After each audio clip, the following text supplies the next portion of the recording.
नमस्कार मंडळी, आजचा व्हिडिओ खास आहे कारण आज आपण बनवणार आहोत घरगुती अस्सल गावाकडची फणसाची भाजी। फणसाची भाजी अनेकांना अवघड वाटते। फणस चिकटतो, शिजायला वेळ लागतो, चव जमत नाही। पण आजच्या व्हिडिओमध्ये मी तुम्हाला एकदम सोपी, फसफस न करता चवदार आणि मऊ अशी फणसाची भाजी कशी करायची ते अगदी डिटेलमध्ये दाखवणार आहे। ही भाजी भाकरी, ज्वारी बाजरीची भाकरी, चपाती किंवा साध्या वरण भातासोबत सुद्धा अप्रतिम लागते। घरात पाहुणे असोत किंवा रोजचा स्वयंपाक ही रेसिपी नक्कीच सर्वांची फेवरेट बनेल। तर व्हिडिओ शेवटपर्यंत नक्की बघा। रेसिपी आवडली तर लाईक करा, आपल्या माणसांपर्यंत शेअर करा आणि अशाच अस्सल मराठी रेसिपीसाठी चॅनलला सबस्क्राईब करायला विसरू नका। चला तर मग आजची खास फणसाची भाजी बनवायला सुरुवात करूया। इथे मी अर्धा किलो फणस घेतलेला आहे आणि मी त्याची तेल लावून सुरीला तेल लावायचं आहे, साल काढून घ्यायची, नंतर कट करायचं आणि 1-2 पाण्याने धुवून घ्यायचं। आता ते ठेवलं, धुवून घेतलं मी आणि इथे आता मसाला तयार करायचा आहे। गॅसवर एक पॅन ठेवायचा, त्यामध्ये 4 ते 5 कांदे कापून घ्यायचे, उभे कापायचे आहेत, तेल टाकून भाजून घ्यायचे। त्यानंतर थोडंसं खोबरं पण याच्यातच भाजायचं, थोडा लसूणचे मी साल काढले नाहीत, तुम्हाला साल काढायचे असेल तर काढू शकता। हे सर्व आपल्याला इथे छान भाजून घ्यायचं। आता याच्यात पाहिजे तर तुम्ही थोडीशी खसखस, तीळ पण टाकू शकता। आता इथे मी हा मसाला छान भाजून घेत आहे आणि लगेच इथं आता थोडेसे आपल्याला धने टाकायचे आहेत। 1 चमच एवढे मी धने टाकून घेतलेत। परत त्याला छान भाजून घ्यायचं।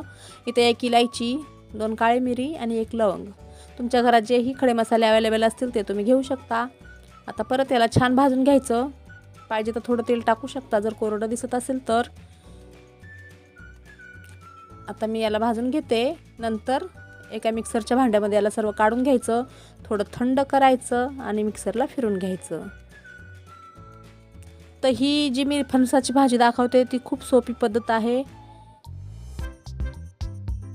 सगळ्यांना फणसाची भाजी करायला येते, सगळ्यांची वेगवेगळी पद्धत असते, पण या पद्धतीने जर तुम्ही एकदा करून बघाल ना, खूप लवकर पण होते आणि टेस्टी पण होते। आता इथे मी कढईमध्ये तेल टाकलं आहे, 1 ते 1.5 पळी, तुम्हाला किती तेल पाहिजे त्यानुसार तुम्ही तेल घेऊ शकता। तर सर्वात आधी या तेलामध्ये मी 1 चम्मच काश्मीरी मिरची पावडर टाकला आहे आणि 1 चम्मच मिक्स मसाला। आता हा मसाला छान या तेलामध्ये फ्राय करून घ्यायचा आणि याच्यामध्ये लगेच वाटून घेतलेला मसाला टाकून घ्यायचा आहे। थोडा थोडा करून मसाला टाकून मिक्स करत राहायचं।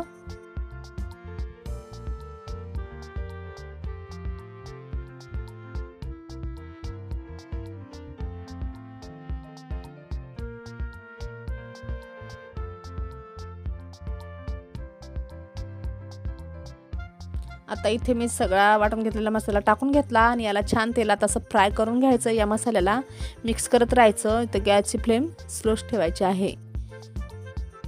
तर आता त्याच मिक्सरच्या भांड्यात मी थोडंसं पाणी टाकून ते पाणी पण याच्यात टाकून घेणार आहे। त्याआधी मी थोडीशी इथे हळद टाकली आहे आणि मला थोडासा मसाला कमी वाटला होता म्हणून मी अजून अर्धा चम्मच मसाला आणि अर्धा चम्मच गरम मसाला असं टाकून घेतलं आणि परत याला मिक्स केलं।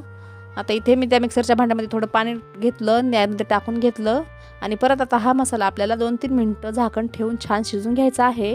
असं केल्याने आपल्या भाजीला छान तरी येणार आहे। तर याला मी मिक्स करत आहे। बघू शकता मसाला शिजायला सुरुवात झालेली आहे।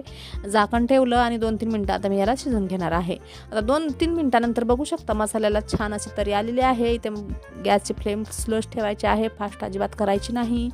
आता याला परत मिक्स करायचं आणि जे मी फणस घेतला आहे ना कापून ते याच्यात टाकायचं आहे। आता आपण ही फणस ना याआधी आपण उकडून पण घेऊ शकतो, म्हणजे 1 कांदा, हळद, मीठ असं टाकून फोडणी करून 4-5 मिनिटं आपल्याला याला वाफवून घ्यायचं। पण मी तसं न करता डायरेक्ट असं कच्चं शिजून घेणार आहे। पटकन होते ही भाजी आणि वेळ लागत नाही आणि टेस्टी होते। तुम्ही तसंही करू शकता किंवा असंही करू शकता। आता हे मी फणस टाकून घेतलं याच्यामध्ये आणि आता इथे मी पाणी टाकून घेतलं। तर किती पातळ पाहिजे त्यानुसार तुम्ही पाणी टाका। आता हे शिजल्यानंतर याचा रसा घट्ट होतो, त्यामुळे थोडं मी अजून पाणी टाकलेलं आहे आणि आता मी छान मिक्स केलं आहे आणि आता इथे चवीनुसार मीठ टाकून घ्यायचं।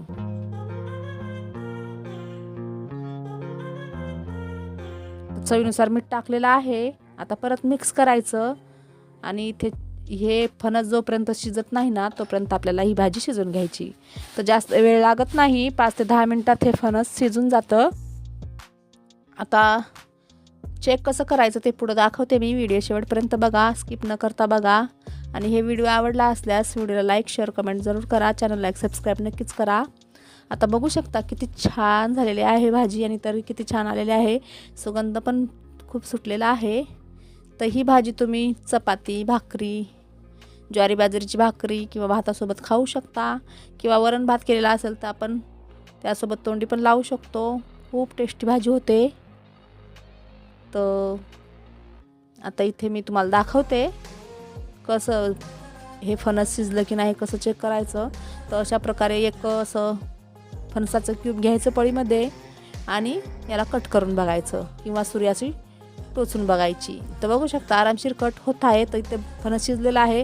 जास्त पण नाही शिजवायचं, जास्त पण शिजवलं ना तर असं जास्त म्हणजे ते पण नाही एवढं चांगलं लागत. तर अशा प्रकारे शिजवून घ्यायचं. तर इथे हे फणस रेडी झालेलं आहे. तर आता इथे मी प्लेटमध्ये तुम्हाला घेऊन दाखवते. तशा प्रकारे खूप सोपी पद्धत आहे ही फणसाची भाजी बनवण्याची. तर नक्की बनवून बघा, मला कमेंट बॉक्समध्ये सांगायला विसरू नका. चला तर भेटूया परत एका नवीन व्हिडिओमध्ये नवीन रेसिपी घेऊन. बाय. जय महाराष्ट्र.